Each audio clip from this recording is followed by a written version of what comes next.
Hallo. Da machen wir weiter mit dem zweiten und letzten Reading, mit der zweiten und letzten Lesung des heutigen Abends. Und zwar als nächster ist dann Frieda Haller, den ich kurz vorstellen möchte. Also Frieda lebt und arbeitet in Köln.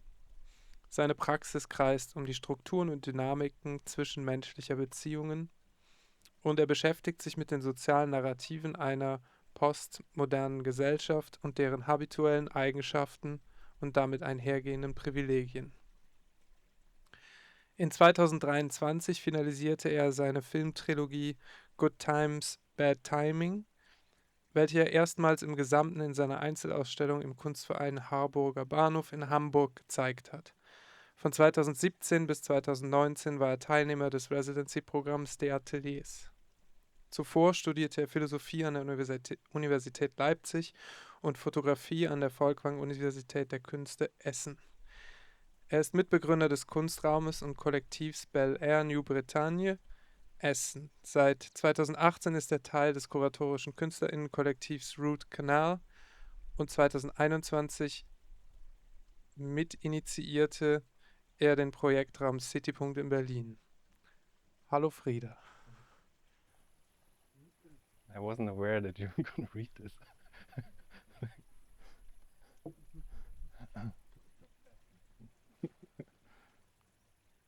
So it's 9 pages.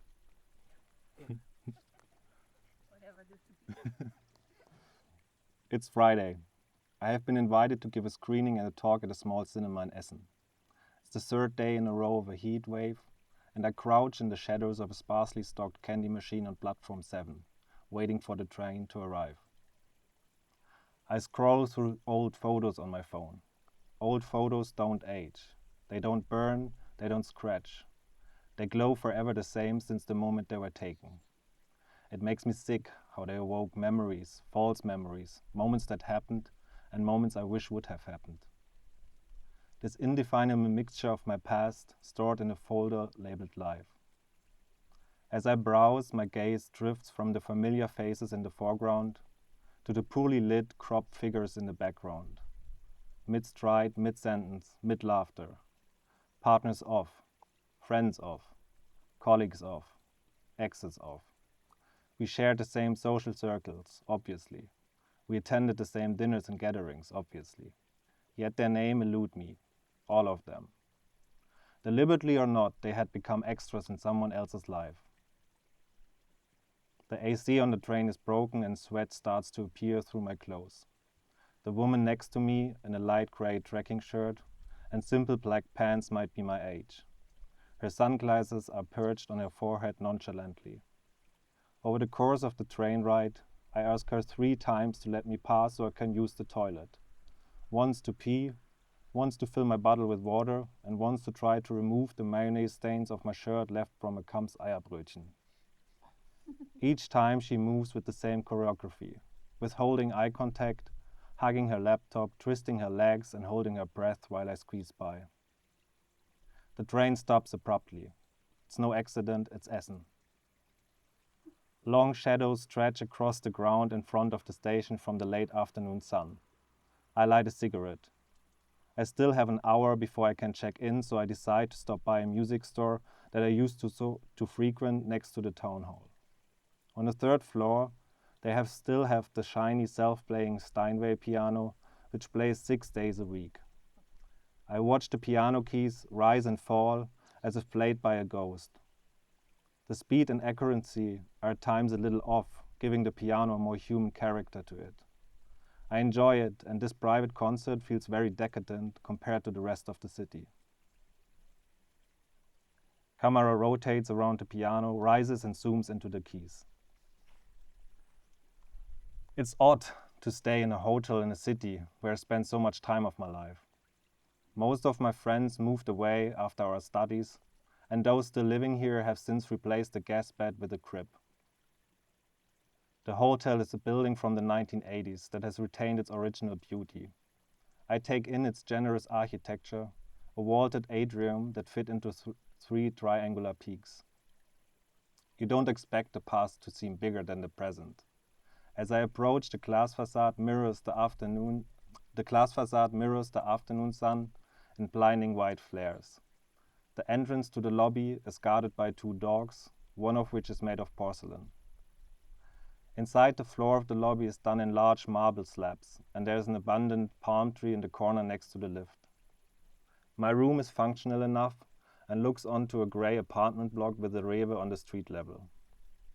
There's a double bed and a disproportionately small flat screen mounted on the wall. Everything is done in dark blue tones. I sprawl out across the scratchy op-art pattern carpet. It's the coolest spot. I order French fries to my room. I don't normally do this, but I can't resist the faded advertisement in the lift, which features a picture of thin, finely sliced fries from the hotel's restaurant. While waiting for them to arrive, I carefully remove a small guillotine from my travel bag.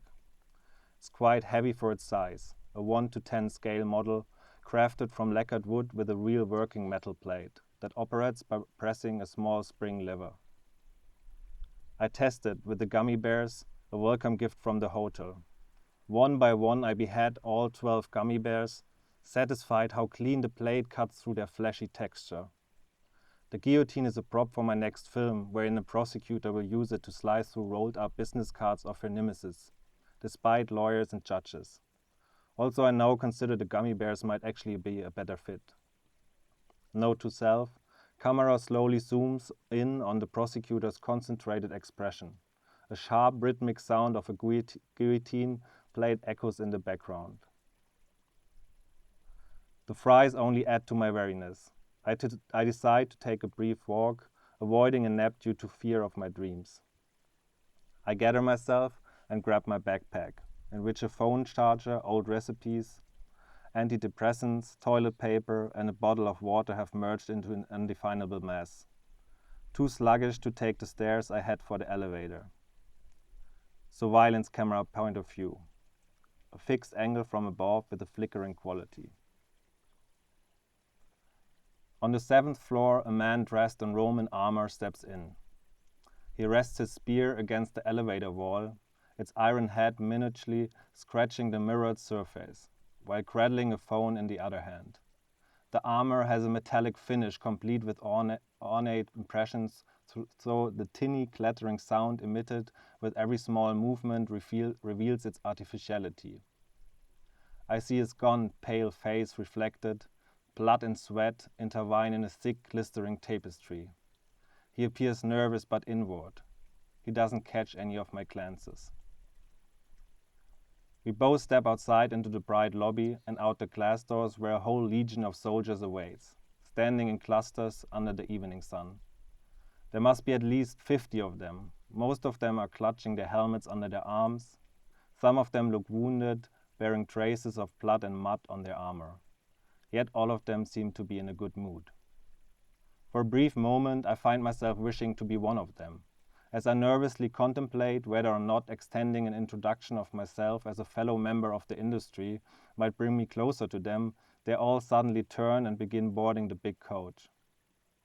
Instead, I light my 6th cigarette of the day and watch the bus vanish around the corner. I begin walking in the same direction with no destination in mind. After a few minutes, I'm out of breath. My shirt is drenched and I can smell myself. The white salt deposits from my sweat create abstract shapes on my black t-shirts. I try to wash away the salt marks with the last drops of water left in my bottle, but I only make it worse. On the other side of the street, I spot an old acquaintance walking by. I call out to him. He pretends not to hear. I wonder if I might be mistaken. I pick up my pace and cross the street to approach him head-on. What follows is a performative exchange. Once I've experienced 1,000 times.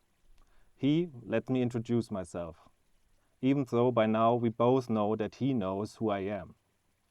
Then he quickly apologized in a coy tone, claiming he suddenly remembers me after all.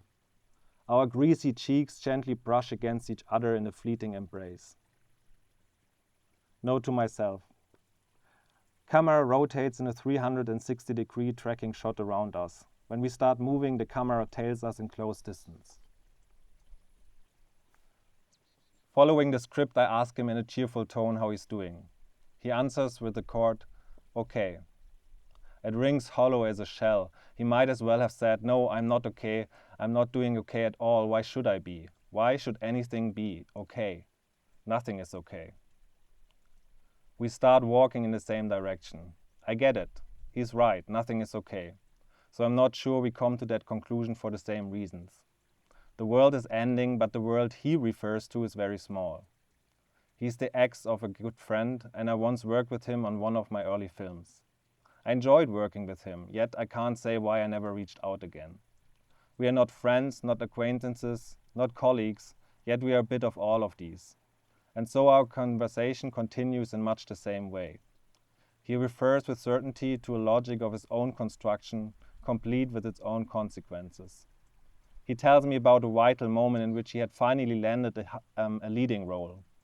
The film turned out an unexpected success, which ended up launching the career of his co-star through a series of offers from major American productions. However, he himself hasn't received a single offer from abroad. He's convinced it's because of its strong accent. He's a talented actor, but over time he has ruminated more and more over the missed opportunities for himself to break out, and each of these moments become more crystallized with each retelling. He keeps digging up the smallest details from his past, details that might seem insignificant or ordinary to others, from perceived slights from so-and-so to even ordering the wrong drink. They serve us both, explanations and evidence of his own failures. He is caught in self-constructed loops of frustration and disappointment. I understand him. I have faced the same struggles, and I still do. Yet he has lost his battle, and it's hard to watch how the slow poison of bitterness has taken its toll.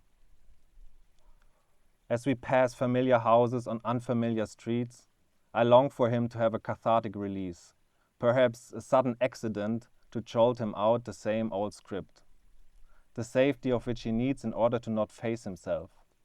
But in Germany you could take down the traffic lights and accidents would still be rare. Avoiding accidents, avoiding discomfort seems to be ingrained in the country's psyche. Silence. More silence. I start to whistle. A high-pitched, repetitive note. The soundtrack of a horror movie. The tension dissipates abruptly as we part ways at the next intersection. Bye, it was good to see you. Although it really wasn't, for both of us.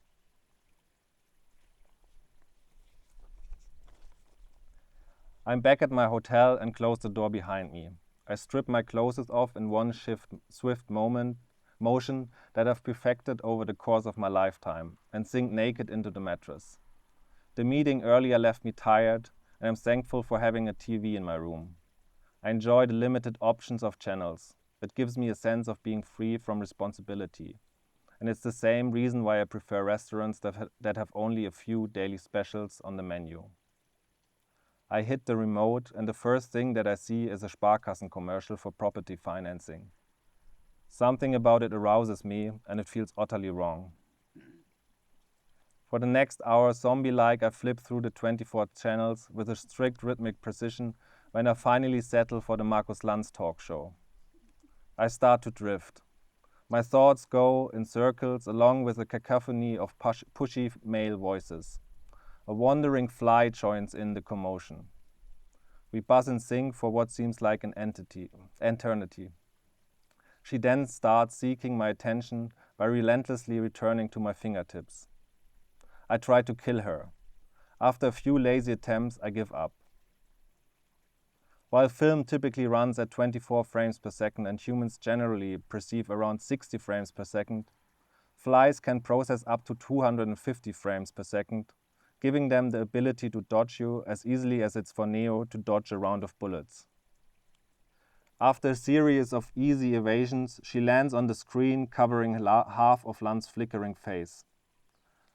A giant fly, a monstrous fly, a Cronenberg kind of fly whose vomit is corrosive. At first, Markus Lanz ignores her, too focused on keeping the heated debate about Muslims in Germany from getting out of hand. He interrupts his guests repeatedly at brief intervals, with his legs crossed and leaning slightly forward, his right arm mimicking the staccato movements of a conductor to set the pace of the discussion. As Ahmad Mansour warns about the dangers of imported antisemitism, the fly briefly circumnavigates the scene, landing back again on Markus Lanz's face, his impossibly white teeth grinning as he zealously agrees with his guest. The fly takes a moment to orient herself. Her abdomen heaves and she disgorges a mass of putrid brown slime. The thick vomit oozes down his forehead, enveloping his eyes. Within moments he's blinded and his fingers claw at his face in a fury. A loud, desperate scream fills the studio. The fly askance once more while Lanz leaps from his chair and staggers blindly through the studio. The camera, completely overwhelmed by the unfolding chaos, tries to capture the fly in action, panning hectically. A large standing light crashes to the floor and sparks a fire. Panic ensues. Ahmed Mansour, Robin Alexander and Sasha Lobo jump from their chairs and rush off the stage, leaving Markus Lanz behind. The studio is filling with smoke while Lanz, with arms outstretched upwards like a shield, tries to fend off another attack from the fly. The camera has given up trying to get the fly into the picture. Too fast and rapid are her movements, and instead slowly zooms in on Markus Lanz's face while he screams over and over, his coarse voice adding to the chaos. Wir müssen uns ehrlich machen, wir müssen uns ehrlich machen, and wir müssen die Sorgen der Menschen ernst nehmen. Several stagehands rush heroically into the studio to protect Markus Lanz from another attack by the fly. The vomit had spread across the floor and turned it into a dangerous slippery ring. The camera has zoomed out again as the stagehands, armed only with aluminium rods, inch slowly towards Markus Lanz, who is still stumbling blindly across the stage. As the fly launches another attack, one of the workers panics and trips over an upturned glass table. He loses his balance and hits the floor head first, blood dripping from his forehead. He turns towards the camera. I recognize him as the Roman soldier from the elevator. When I wake up, everything is in order. The clock continues to measure the morning. I look for my slippers under the bed, groping around under the bed. The sun starts to fall across the wardrobe, reflecting the window's broad squares onto the floor. My neck feels stiff and my jaw is stuck. I look at the unmade bed, which seems so familiar after a night of restless sleep and many awakenings. I'm craving for breakfast and decide to walk down instead of taking the elevator. The buffet selection is disappointing. The Roman soldier is the only other guest. He seems surprisingly relaxed and wears a blue striped shirt instead of his armor. While eating my third croissant, I can't tear my gaze away from him. He has arranged his breakfast plates from salty on the left to sweet on the right across the whole table. He's probably one of those people who can say with near 100% certainty that he has never forgotten to brush his teeth at night. So disciplined and orderly is his daily routine. I'm in town only for 3 days and I can't wait to leave again. The screening is in the early afternoon and I decide to walk through my old neighborhood. I cross the Autobahn that divides the city into two, the rich south and the poor north. I have to think of my best friend and how she on her first days in Essen mistook the sound of the Autobahn for a raging river. The heat weighs down on my mood as I walk across the shimmering asphalt. I let my hand glide over the contours of the parked cars. I think of Russell Crowe as Gladiator, walking through a wheat field, his hand brushing the tops of the stalks, just because an extra on set did the same during a lunch break. The wheat field is what would become the reoccurring vignette of Home and the reason for his resilience. But instead of an epic Hans Zimmer soundtrack, rumbling engine noises reverberate off the streets. I sit down in one of my favorite cafes. The new owners have changed the interior but kept the menu. The place is busy. The two waiters behind the counter are talking with each other while scanning the room for new orders. One of them has been working here since I was a regular. I order an espresso and spaghetti ice, as if there's something warmly nostalgic about it. Camera moves slowly past the tables towards the counter. The various dialogues overlap and interrupt each other, creating a polyphonic texture. Can we pay? Sure. Can I pay with card? Could you talk slower? I love you. Can I have another cappuccino? I hate you. Is that everything? I hatefully love you. Can you pay? You still owe me 57 euros. We only take cash. This morning I definitely ruined our relationship. I have to get cash then. Where's the next bank? He stole our ideas. Where's your toilet? He stole my ideas, not ours. A bottle of sparkling water, please. I have to go. I'm about to go to bouldering like a complete idiot. Excuse me? Did you forget my cola? A bottle of sparkling water, please. Who were you talking to? No one. Please stop. Camera swivels 180 degrees and focuses on my table, which is now empty. I've already left. For the screening, 10 people showed up, and only 4 of them stay for the talk, which takes place in the lobby. They seat themselves a little too far apart from each other in an arrangement obviously meant to accommodate more. One of them I recognize as the waiter from the cafe. The walls extend the space with enormous mirrors. The scent of popcorn lingers in the air. A 2-dimensional cardboard cutout of Zendaya faces me with her blue eyes from the concession counter. I shake hands. Clammy, wet hands. I wipe my hands on the ties of my pants. The talk begins slowly, with a lot of rather unexpected questions. I repeatedly repeat his questions to buy myself time. I slowly take a sip from my glass of water. Pause. Several pauses. 2 long pauses. The heat outside has left everyone, myself, the interviewer, and the audience, fatigued. My legs, frozen in place, have fallen asleep. I hear myself talking. I see the interviewer looking at me. I see his reflection in the mirror behind him, the back of his head, see myself talking to him, and from time to time notice how his head nods frenetically, a professional yet ridiculous gesture. More pauses. The waiter glances at her phone compulsively. Camera pans upward from my shoes and pauses on my restless hands. Do we still have celery at home? No. Celery, carrots, minced meat, tomatoes, onions. Fuck. It's already so late, I can't believe I'm so stupid and stayed for this talk. I can't leave. There are only 4 of us. It would be too embarrassing to just go. I don't really get why the prosecutor and the waiter were played by the same person. Didn't really make any sense. What did I even do this weekend? Not much. I met Mom for dinner yesterday, and today I had to work. He didn't tip, but apparently he could afford to make a film. But I guess that's why he didn't tip. He had a cappuccino and spaghetti ice. And tomorrow I meet Lina, and I really need to start my taxes. 7:42. He wears white Prada shoes. They look fake. You can see sweat under his arms.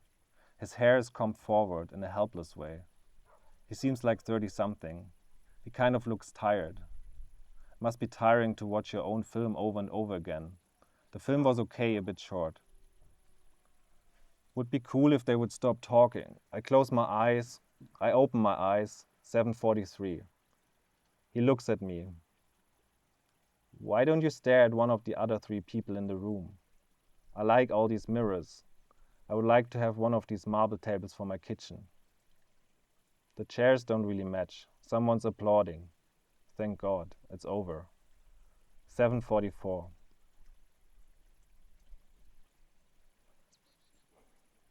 Back in my room, the only thing I can find to eat are the beheaded gummy bears. I try to call some friends, but none of them pick up. In films, people always pick up and never say goodbye.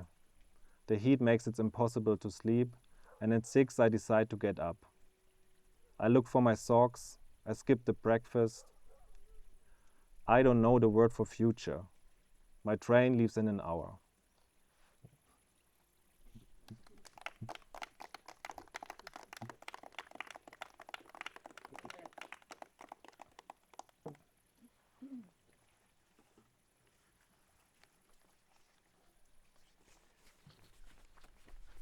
Vielen Dank.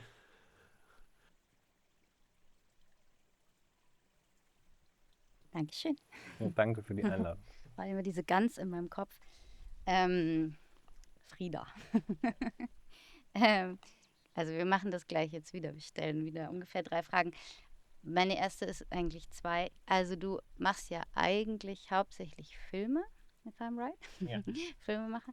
Und die Frage, vielleicht jetzt auch, um nochmal den Text so zu greifen, ist, haben die Filme vorher immer eine ähnliche Art von Skript wie das, was wir jetzt gelesen haben? Also ist das die Art und Weise, wie du dich dem Filmemachen näherst? Und ist das, was wir heute gehört haben, tatsächlich auch ein Draft für einen Film? Oder wie ist der Text entstanden? Ja, also das zweite nein. Also es ist kein actual Script. Aber die Art und Weise, wie ich zu meinen Themen komme, ist ähnlich. Also so in meinen Filmen, die sind immer eine Collage an eigenen Erfahrungen, an Gesprächen, die ich führe, an Beobachtungen, die ich mache. Die kommen dann rein. Ist auch viel von mir selber drin. Geht es dann irgendwie immer darum, glaube ich, das so ein bisschen dieses narzisstische, selbstgerechte da rauszukriegen irgendwie und es dann irgendwie zu so ein bisschen mehr universelleren Erfahrungen zu machen, wo andere Leute sich auch wiederfinden können. Aber sozusagen es ist immer so eine ähnliche Vorgehensweise. Das ist sozusagen erstmal so ein ständiges Sammeln an Zitaten, an Beobachtungen, an was auch immer einem. Also wahrscheinlich machen das viele Künstlerinnen auch. Also es ist so ein wahrscheinlich sehr abruptes Vorgehen.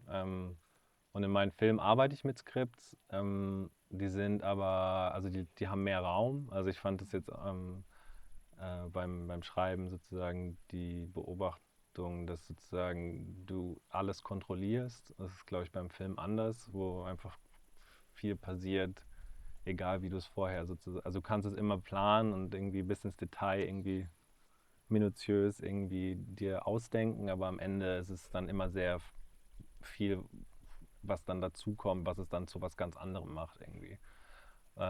Ist jetzt beim Schreiben eine ganz andere Vorhergehensweise, wo es, glaube ich, so, wo ich dann so wo man an einzelnen Wörtern sitzt und dann irgendwie immer wieder irgendwie schaut, ob es nicht doch präziser geht oder so. Ja. Das heißt aber, ich will auch nicht so darauf rumreiten, aber das Schreiben ist sozusagen eigentlich nicht der Hauptbestandteil deiner Arbeit, sondern eigentlich das Schreiben ist ein Vehikel um Notizen zu sammeln, sozusagen für Filme oder vielleicht auch nochmal zurück zu der Frage, was ist der Text, den wir jetzt gerade gehört haben? Ja, Also genau. ganz simpel eigentlich. Ja, also so wahrscheinlich, also so ganz viel davon wird sich wahrscheinlich auch in irgendeinem Film dann wir arbeiten gerade an einem, da wieder dann reinfließen.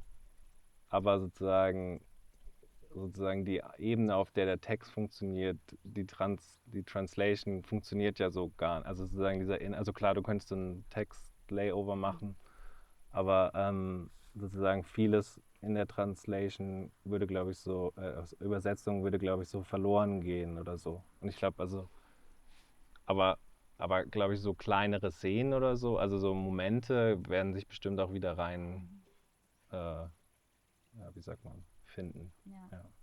Schleichen, ja. Aber das sind dann eher, glaube ich, so visuelle Sachen. Also ich glaube, und klar, aber es ist auch fast wie so eine Character Studies. Schön, dass die ganze Zeit so Englisch-Deutsch mixe. We're in LA here. Ja, exactly. So, das ist auch was. Das ist auch was. No, it's fine. Was, glaube ich, so spannend ist, diese 2 Ebenen so miteinander zu denken. Also sozusagen das eine ist irgendwie wie so eine Character Studies, die dann irgendwie in einen Film reinfließen kann, aber oder dann sowas wie die Gladiator, wo er so über die Autos sozusagen kleidet oder so. Das sind so Momente, die kann man, glaube ich, so übernehmen, aber sozusagen Film funktioniert dann nochmal irgendwie anders. Ja, also. Das ist eigentlich ein guter Punkt, weil ich wollte eigentlich ziemlich auch auf das hinaus. Ach so, also vielleicht noch so kurz anschließend, der Film, den wir machen, deswegen habe ich mich auch, also sozusagen geht auch, also handelt von Extras sozusagen, also so Von was? von Extras in Filmen sozusagen. Deswegen ist, NebendarstellerInnen. ja, Nebendarstellerin. Also ich glaube, das Interesse generell ist eher sozusagen an was heißt es, also jemand, der Extra von jemandem zu sein sozusagen. Oder in dem Leben von jemandem anderen zu sein. Also so, wenn du, das ist so ein bisschen die Grundfrage für den Film. Und das ist sozusagen auch in den Text dann eingegangen. Ja, ja. Ich wollte auf so einen Punkt noch hinaus, wo wir vor dem Extra waren und ich eigentlich so eine ähm, Gleichzeitigkeit, die in dem Text da ist. Also es gibt das Ich, das eigentlich, wir wissen gar nicht, ob das weiß, dass die Kamera da ist oder nicht. Aber als Leser, Leserin weiß ich beides, dass das Ich das weiß oder nicht weiß. Und ich sehe, also ich bin wie so in zwei unterschiedlichen Perspektiven. Einmal habe ich die Aufsicht und einmal auch die Innensicht. Ich fand es ziemlich trippy, irgendwie das gleichzeitig mir vorzustellen. Vor allem dann auch irgendwie im Vergleich mit dem Text von Charlotte, die irgendwie eigentlich eine sehr klare Linie gefahren hat, gesagt, okay, das war früher, dann arbeitet sich das bis zu einem Jetzt Ja, vor. ich glaube, das mochte ich auch so als stilistisches Mittel, dass das so ein bisschen Sachen so kollabieren lässt. Also sozusagen, das ist ja eigentlich so ein sehr straightforward, Streng geradlinig, vorwärts. streng vorwärts geschriebener Text, der so sehr linear ist eigentlich, sozusagen eins folgt zum nächsten. Und dann irgendwie so irgendwas zu finden, was Zeit so ein bisschen kollabieren lässt. So, dafür fand ich, glaube ich, so diese Einstellung irgendwie gut. Ja, ich finde es auch ein bisschen lustig, weil eigentlich streng genommen kollabiert die Zeit ja im Jetzt auch, weil die Ja, letzte Szene oder die genau. vorletzte Ja, Szene, die du beschreibst, wo du in der schrecklichen Position bist, also vermutlich du, also das ja, Ich, ja. einen Talk nach einem Filmscreening haben zu müssen, obviously. Und Wir sind übrigens 7 Minuten vor 19:43 Uhr. Das ist ziemlich. du hast noch 7 Minuten zu reden und wir Ja, stellen, aber es glaubt mir keiner, aber das hatte ich tatsächlich, also ich hatte in dem Moment nicht darüber nachgedacht. Also, Ja. ja, aber es glaubt. Genau, das ist eigentlich auch okay, die dritte Idee, die noch fehlt. genau, das ist die dritte Ebene. Wir stellen uns jetzt vor, wie du dir vorstellst, was Fritz denkt, während er das Ganze filmen muss, sozusagen, right? Aber ich glaube, das zeigt so ein bisschen, aber auch so ein bisschen so das ist fast ja schon so eine Krankheit oder so, dass man die ganze Zeit irgendwie so aufsaugt. Also wir haben gestern zusammen Abend gegessen und irgendwie geredet und dann irgendwie lag ich im Bett und war schon so, ah, okay, das war so interessant, das war so furchtbar, mich wahrscheinlich Das war so peinlich. mich als Freund zu haben oder so. Damit wir um 1944 schließen, letzte Frage. Also ein Punkt nochmal, also warum zum Beispiel jetzt auch Charlotte und wir irgendwie überlegt haben, euch zum Beispiel heute zusammenzustellen, ist eure Frage nach der Zukunft. Das ist der vorletzte Satz in deinem Text. Charlotte hat das Zukunftslosigkeit genannt. Irgendwie der Vibe in deinem Text fand ich auch sehr so irgendwie träge, melancholisch. Essen spielt vielleicht auch eine Rolle, weil da der Vibe vielleicht so ist. Was ist das für ein Jetzt oder was ist das für ein Kommentar auch mit Lanz, der Fliege, die Markus Lanz eigentlich auf das Gesicht kotzt? Ähm, ja, was ist das für ein Jetzt und was ist das für eine Welt, in der das spielt? Und das würde ich mir wirklich einfach wünschen, dass eine Fliege Dass auf das Markus passiert. Lanz kotzt. Ähm, und ich glaube, wahrscheinlich wir alle empfinden gerade so eine Überforderung von dem, was gerade da draußen passiert. Und dann irgendwie auch die Frage, wie geht man damit überhaupt um? Ähm, und Ja, lustigerweise, also kurz, dass ich da dazwischen grätsche, also auch Charlotte und du, also auch die Fliegenszene, ist ja eigentlich auch irgendwie Witz oder auch irgendwie Humor, dem so ein bisschen irgendwas entgegenzusetzen, oder? ja, ich glaube, ja, es ist irgendwie so Eskapismus und Anti-Eskapismus gleichzeitig in dem Text jetzt bei mir, würde ich sagen. Also sozusagen, ich glaube, ähm, also genau, wie die Frage, wie geht man mit dem um, was gerade, also sozusagen, und dann sozusagen, also irgendwie in dem Text habe ich irgendwie versucht, irgendwie einen Umgang damit zu finden, indem ich eben auch sozusagen in sowas Surreales komme, aber es geht immer wieder so zurück, auch in die Realität. Das ist irgendwie fast schon so erklärbar auch sozusagen. Also es verliert sich nicht komplett in dieser Welt und holt dich irgendwie immer wieder so zurück. Und das ist, glaube ich, auch so vielleicht so ein Gefühl, was man irgendwie gerade manchmal so hat, dass es gibt irgendwie gar keine Flucht. Also so, The same old script. ja, genau. Also so, und das, ja, und das ist vielleicht dann dieses Melancholische auch daran oder so. Dieses Trapped-Sein oder so. In dieser Banalität des Alltags. Und der Überforderung gleichzeitig irgendwie alles zu navigieren und irgendwie eine Haltung zu haben, was über diesen Alltag hinausgeht. Und ja, das ist vielleicht so ein bisschen das Gefühl. Ja, dann würde ich sagen, gibt es noch Fragen von euch? Frage ich einfach nochmal. Dann vielen Dank. Ja, danke. Und dann sehen wir uns hoffentlich morgen wieder für die nächsten beiden Ratings. Und 1943. genau.